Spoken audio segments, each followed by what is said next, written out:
만약 실패한다면 우리 가문의 80년 역사가 내 손에서 끝나고 말 거야. 베를린 최고급 호텔의 웅장한 시연장, 유명 레스토랑 오너들이 지켜보는 가운데 갑작스러운 정전으로 모든 전시 제품이 멈춰선 그 순간 한 젊은 여성의 얼굴이 창백하게 질렸습니다. 그때 한 동양인 청년이 무언가를 들고 무대 위로 달려가고 있는데요. 과연 그곳에서 무슨 일이 있었던 걸까요? 오늘의 사연 지금 시작합니다. 잠깐만요.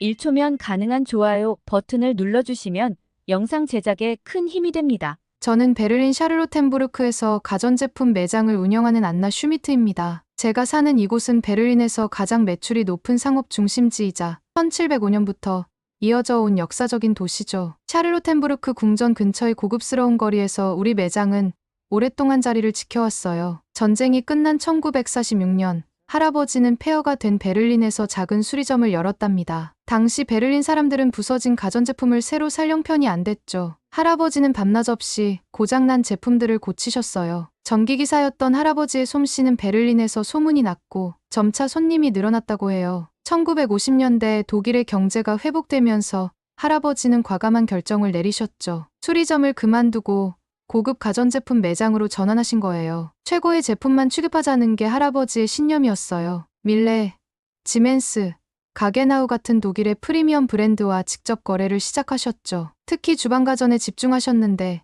이게 적중했답니다. 할아버지 시절부터 우리 매장은 베를린의 고급 레스토랑들과 깊은 인연을 맺었어요. 최고의 요리는 최고의 도구에서 나온다는 할아버지의 철학은 셰프들 사이에서 입소문이 났죠. 미슐랭 스타 레스토랑의 주방장들이 새로운 기구가 필요할 때마다 우리 매장을 찾았어요. 그들과의 신뢰관계는 우리의 자부심이었답니다. 저는 어린 시절부터 이 매장에서 자랐어. 방과 후면 매장에 와서 숙제를 하곤 했죠. 진열대 사이를 뛰어다니다 할아버지께 혼나기도 했고요. 주말이면 계산대 옆에 서서 손님들을 구경했어요. 특히 크리스마스 시즌이면 매장이 북적였는데 그때의 활기찬 모습이 아직도 생생하답니다. 대학에선 경영학을 전공했어요. 처음부터 가업을 잇겠다고 마음먹은 건 아니었죠. 졸업 후 큰 회사에 취업 제안도 받았어요. 하지만 그때 할아버지께서 편찮으셨고 아버지도 건강이 좋지 않으셨죠. 가업을 이어받기로 한 건 순전히 제 의지였어요. 28살, 꽤 이른 나이에 말이죠. 처음엔 자신만만했어요. 전통을 지키면서도 새로운 변화를 모색하려 했죠. 하지만 현실은 냉혹했답니다. 온라인 쇼핑이 대세가 되면서 매출이 급감하기 시작했어요. 60%나 떨어졌죠. 젊은 셰프들은 더 이상 전통적인 독일 가전의 매력을 느끼지 못했어요. 디지털화된 주방 기구들을 선호하기 시작했고 우리의 단골 고객들도 하나둘 발길을 끊었답니다. 특히 사촌 마르쿠스의 성공이 뼈아팠어요.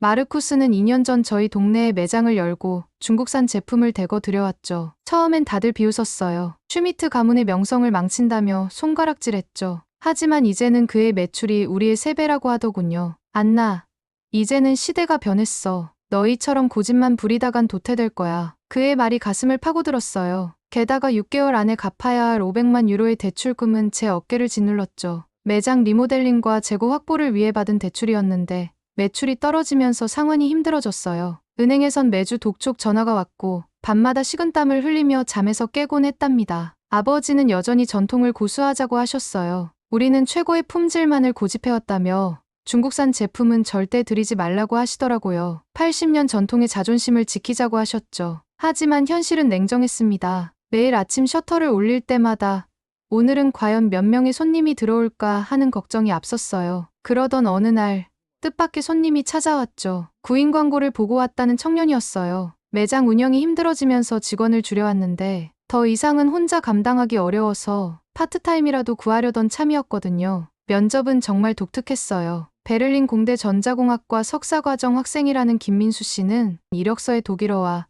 영어 모두 유창하다고 적어놨더군요. 하지만 제가 묻는 질문에 답은 짧게 하면서 오히려 우리 매장의 전들을 하나하나 살펴보더라고요. 이 제품은 전력 소비 효율이 좋지 않네요. 요즘은 더 좋은 기술들이 많은데 처음엔 그의 태도가 무례하다고 생각했어요. 하지만 제품에 대한 그의 전문적인 설명을 듣다 보니 점차 관심이 생기기 시작했죠. 독일의 최저임금이 시간당 12.41유로로 오른 시기라 파트타임 직원 고용이 부담스러웠어요. 하지만 전음에 대한 그의 해박한 지식은 매력적이었죠. 결국 주 20시간, 학업에 지장 없는 선에서 근무하기로 했답니다. 처음에는 문화적 차이 때문에 적응이 쉽지 않았어요. 독일에서는 고객에게 필요한 정보만 간단히 전달하는 게 일반적인데 민수는 제품의 모든 기능을 하나하나 상세히 설명했거든요. 심지어 고객이 질문하지 않은 내용까지 말이에요. 고객님, 이 오븐의 열효율은 기존 모델보다 15% 향상되었고, 스팀 보일러의 압력도 더 세밀하게 조절할 수 있어요. 그리고 이 부분을 보시면 처음엔 귀찮아하던 고객들도 점차 그의 꼼꼼한 설명에 관심을 보이기 시작했죠. 특히 인상적이었던 건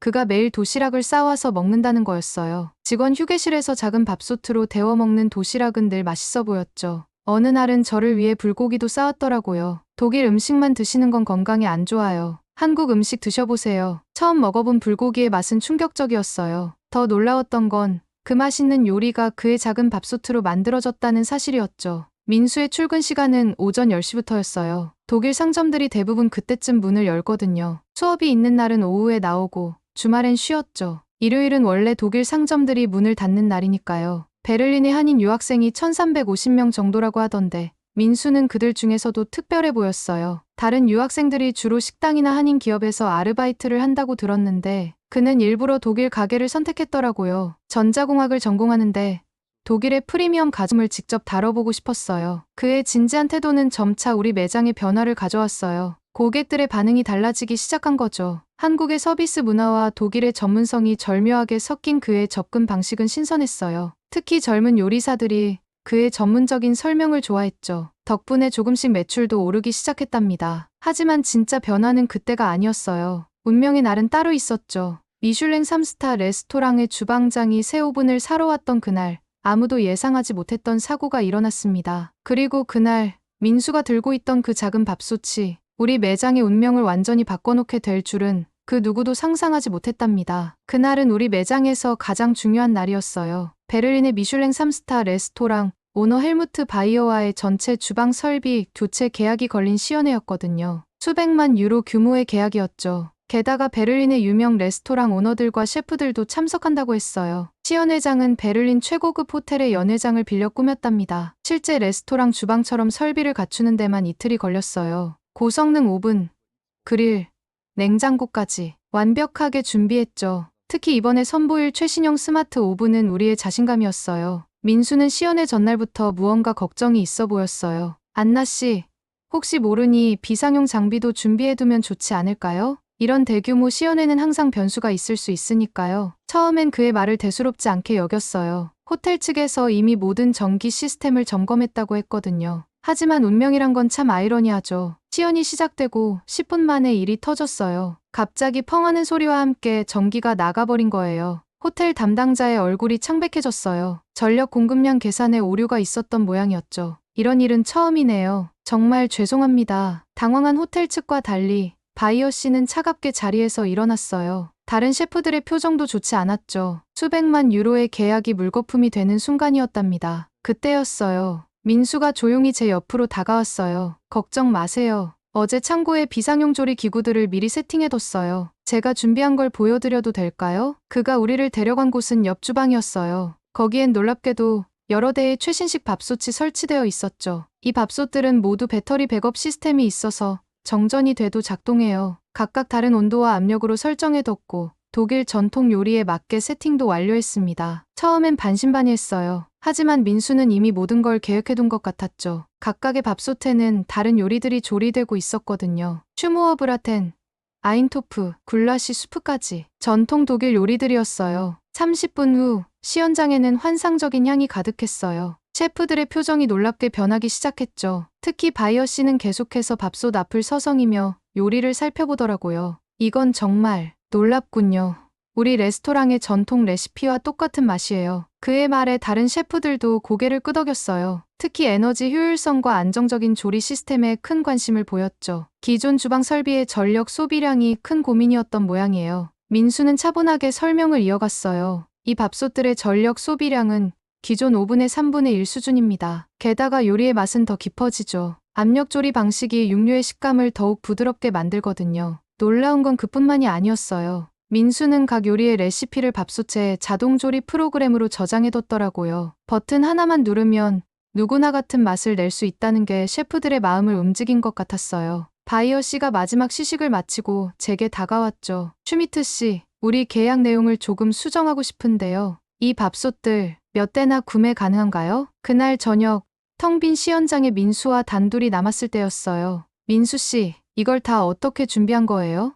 사실 며칠 동안 밤새워가며 각 레스토랑의 대표 메뉴들을 연구했어요. 전통 레시피를 밥솥에 최적화하는 게 관건이었거든요. 그의 말에 가슴 한켠이 뭉클해졌어요. 위기의 순간에 이렇게까지 준비하고 노력해준 그가 고마웠죠. 민수 씨, 우리 매장에 새로운 제안을 하나 해보면 어떨까요? 그렇게 우리의 새로운 도전이 시작되었답니다. 그날은 80년 된 독일 가전 매장에 처음으로 한국 밥솥이 진열된 역사적인 날이었죠. 시연회의 성공은 생각보다 큰 파문을 일으켰어요. 미슐랭 셰프들의 입소문을 타고 우리 매장은 연일분의 전화가 빗발쳤죠. 하지만 그만큼 반발도 거셌답니다. 베를린 전통 요리사 길드에서 공식 성명을 발표했어요. 전통 독일 요리의 정체성을 훼손하는 시도를 중단하라는 내용이었죠. 특히 길드의 대표였던 한스 밀러는 지역 TV 인터뷰에서 신랄한 비판을 했더라고요. 밥솥으로 만든 요리를 진정한 독일 요리라 부를 수 있습니까? 이건 우리의 전통을 모욕하는 행위입니다. 아버지도 강하게 반대하셨어요. 80년 전통의 매장이 밥솥을 파는 곳이 되다니. 할아버지가 일구신 매장의 명성이 훼손될까 우려하셨나 봐요. 심지어 사촌 마르쿠스는 지역 신문에 우리 매장을 비난하는 기사를 흘리기도 했죠. 하지만 민수의 반응은 달랐어. 안나 씨, 우리가 하는 건 전통을 파괴하는 게 아니라 지키는 거예요. 에너지는 절약하면서 맛은 더 좋아지잖아요. 그의 말대로였어요. 실제로 우리의 새로운 조리법은 전통 요리의 맛을 더욱 살렸거든요. 게다가 전력 소비량은 3분의 1로 줄었고 조리 시간도 훨씬 단축됐죠. 변화의 시작은 은퇴를 앞둔 3스타 셰프 하일리였어요. 그는 우리 매장에 찾아와 직접 밥솥으로 요리를 해보더니 놀라운 제안을 했답니다. 함께 프로젝트를 해보지 않겠습니까? 독일 전통 요리 50선을 현대적으로 재해석하는 거예요. 하일리의 참여는 터닝포인트가 됐어요. 그의 명성 덕분에 보수적인 셰프들의 태도도 조금씩 바뀌기 시작했거든요. 우리는 매주 목요일마다 전통 레시피 연구 모임을 가졌어요. 민수는 밥솥의 기술적인 부분을, 하일리는 전통 요리의 비결을, 저는 그 둘을 조화시키는 역할을 맡았죠. 특히 놀라웠던 건 어머니가 남기신 레시피 노트에서 영감을 얻은 순간이었어요. 어머니는 전통 요리의 맛을 살리면서도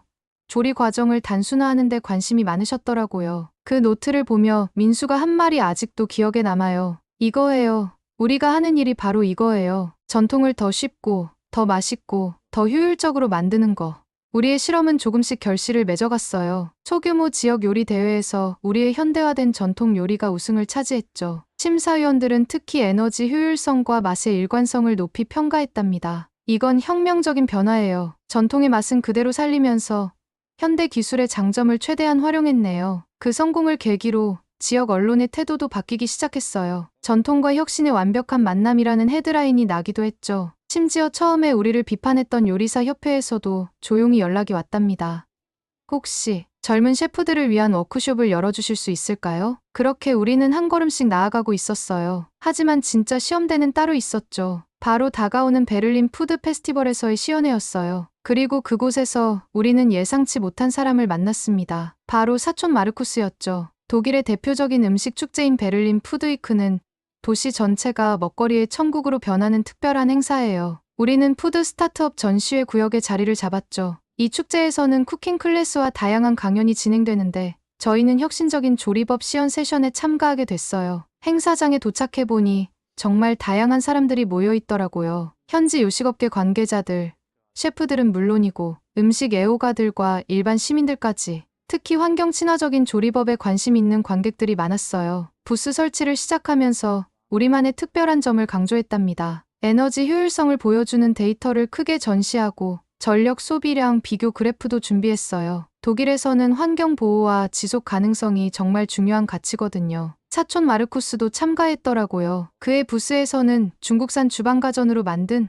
현대식 독일 요리를 선보인다고 했어요. 서로 마주치자 어색한 기운이 감돌았죠. 하지만 저는 우리의 준비에 자신이 있었어요. 우리의 시연은 전통 요리의 현대적 재해석에 초점을 맞췄어요. 특히 하일리의 도움이 컸죠. 그의 전문성 덕분에 전통 레시피의 핵심을 정확히 짚어낼 수 있었거든요. 민수는 밥솥의 기술적인 장점을 알기 쉽게 설명했고요. 관객들과의 소통도 활발했어요. 시연 중간중간 질문을 받았는데 대부분 에너지 효율성과 맛의 일관성에 대한 것이었죠. 특히 젊은 셰프들은 메뉴의 표준화에 큰 관심을 보였어요. 버튼 하나로 일정한 맛을 낼 수 있다는 점이 매력적이었나 봐요. 요즘 독일에서는 비건과 채식 문화가 크게 성장하고 있어요. 우리도 이 트렌드를 놓치지 않았죠. 전통 독일 요리의 채식 버전을 선보였더니 뜨거운 호응을 얻었답니다. 특히 밥솥에 기능을 활용한 채소 요리는 환경 친화적인 조리법에 좋은 예시가 됐어요. 시연이 끝나갈 무렵 뜻밖의 일이 벌어졌어요. 마르쿠스가 우리 부스를 찾아온 거예요. 그의 표정이 어둡고 지쳐 보였죠. 안나, 나 좀 도와줘. 내가 큰 실수를 했어. 우리 매장에서 판매한 중국산 제품들에서 과열 문제가 발생하고 있어. 이번 주에만 50건이 넘는 고장 신고가 들어왔어. 그의 목소리는 떨렸어요. 전량 리콜을 해야 할 것 같아. 이대로 가다간 매장 문을 닫아야 할지도 몰라. 사실 내가 부러웠어. 전통을 고수하면서도 혁신을 이뤄내는 모습이.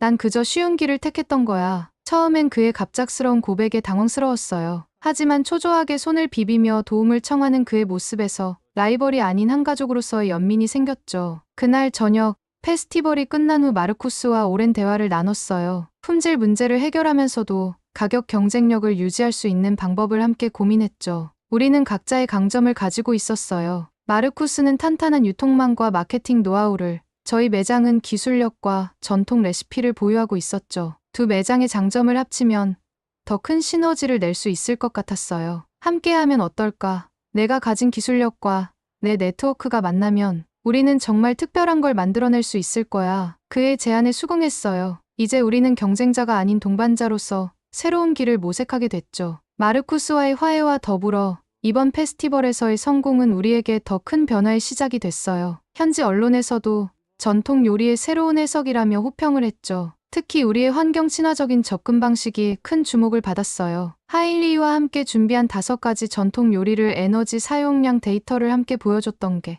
환경 보호에 관심 있는 관객들의 마음을 사로잡았던 거죠. 매주 화요일마다 전통 레시피 워크숍을 열었는데 처음에는 5~6명이던 참가자가 어느새 20명이 넘게 되었죠. 특히 젊은 셰프들의 관심이 뜨거웠어요. 이렇게 효율적으로 전통 요리를 만들 수 있다니 놀라워요. 에너지도 절약되고 맛도 일정하게 유지할 수 있다는 게 정말 매력적이네요. SNS에서도 반응이 좋았어요. 우리 매장의 인스타그램 계정은 전통의 맛, 현대의 편리함이라는 콘셉트로 인기를 얻었죠. 20, 30대 젊은 층의 지지가 특히 컸어요. 전통 요리를 쉽게 만들 수 있다는 점이 그들의 마음을 사로잡은 것 같았답니다. 그리고 얼마 후 더 큰 기회가 찾아왔답니다. 베를린의 유명 요리 학교에서 연락이 온 거예요. 전통 요리의 현대화 과정을 정기 강의로 만들어보자는 제안이었죠. 이제 우리의 도전은 새로운 단계로 접어들고 있었어요. 민수와 저는 서로를 바라보며 웃었어요. 이제 우리가 그리는 미래가 조금씩 현실이 되어가고 있다는 걸 느낄 수 있었거든요. 전통을 지키면서도 새로운 변화를 만들어내는 것,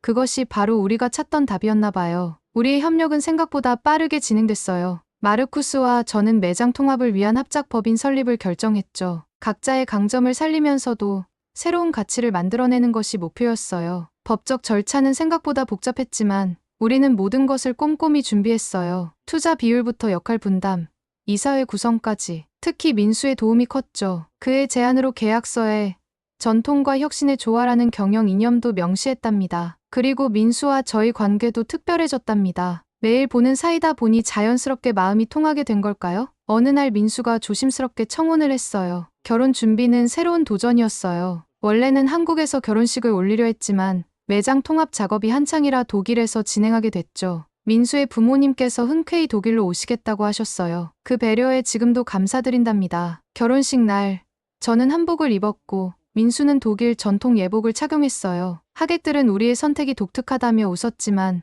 저희에겐 그게 자연스러웠어요. 서로의 문화를 이해하고 존중하는 것, 그것이 우리의 시작이었으니까요. 특히 결혼식 후 어머님께서 차려주신 한식은 잊을 수 없어요. 민수가 만들어주던 음식도 맛있다고 생각했는데 어머님의 요리는 차원이 달랐죠. 그날 이후로 저는 한식 레시피도 공부하기 시작했어요. 밥솥으로 한식을 만드는 것도 좋지만 전통 방식도 알아야 진정한 맛을 이해할 수 있을 것 같았거든요. 새로운 매장도 문을 열었어요. 이곳은 단순한 가전 매장이 아닌 요리 교육과 문화 교류의 장이 되었죠. 독일의 이원화 직업 교육 시스템을 도입해서 이론과 실습을 병행하는 프로그램도 만들었어요. 마르쿠스는 유통과 마케팅을, 민수는 기술 개발을, 저는 전체적인 경영을 맡았어요. 각자의 전문성을 살리면서도 서로를 보완하는 구조였죠. 가끔 제가 처음 고민했던 때를 떠올려요. 80년 전통의 가업을 이어받으며 느꼈던 부담감. 변화의 필요성과 전통 사이에서 갈등하던 순간들. 하지만 이제는 알아요. 전통을 지키는 것은 과거에 머무는 게 아니라 새로운 가치를 더해가는 거라는 걸. 어제는 민수가 우리 부부의 첫 아이를 위해 특별한 선물을 준비했다며 아기용 이유식 밥솥을 내밀더라고요. 독일 전통 이유식 레시피를 프로그래밍해뒀다고 하더라고요. 지금 제 책상 위에는 2개의 소중한 것이 놓여 있어요. 어머니의 전통 레시피 노트와 민수가 처음 가져왔던 그 작은 밥솥이에요. 이제는 전시용으로 바뀌었지만 저에겐 여전히 특별한 의미를 가지고 있죠. 그것들은 우리의 시작을 보여주는 동시에 새로운 미래를 향한 나침반이 되어주고 있답니다. 오늘은 사연은 여기까지입니다. 한국의 작은 밥솥 하나가 독일의 80년 전통 가전 매장을 완전히 바꿔놓은 특별한 사연을 들려드렸습니다. 한국 기술의 우수성은 물론 전통과 현대를 조화롭게 결합하는 우리만의 유연한 접근 방식이 독일 전통 시장에서도 통했다는 게 참 인상적이었습니다. 에너지는 절약하면서도 전통 요리의 맛은 더욱 살리는 우리의 기술력이 새로운 변화의 물꼬를 텄다는 점이 자랑스럽습니다. 오늘 사연에 대한 여러분의 이야기를 댓글로 남겨주세요. 감동뭉클에서는 여러분의 소중한 마음을 모아 사연 주인공들에게 전해드리고 있습니다. 여러분 주변에 감동적이거나 재미있는 실제 사연들을 제보받고 있으니 언제든 저희 공식 메일로 제보해주세요. 오늘 들려드린 사연에 공감하셨다면 구독과 좋아요 눌러주시고 주변 분들과도 공유해주세요. 여러분의 작은 관심과 응원이 더욱 좋은 콘텐츠를 만드는데 큰 힘이 됩니다. 오늘도 여러분의 하루의 작은 즐거움이라도 되었기를 바라며 지금까지 감동뭉클이었습니다. 끝까지 시청해주셔서 감사합니다. 다음에 더 감동적인 사연으로 찾아뵙겠습니다.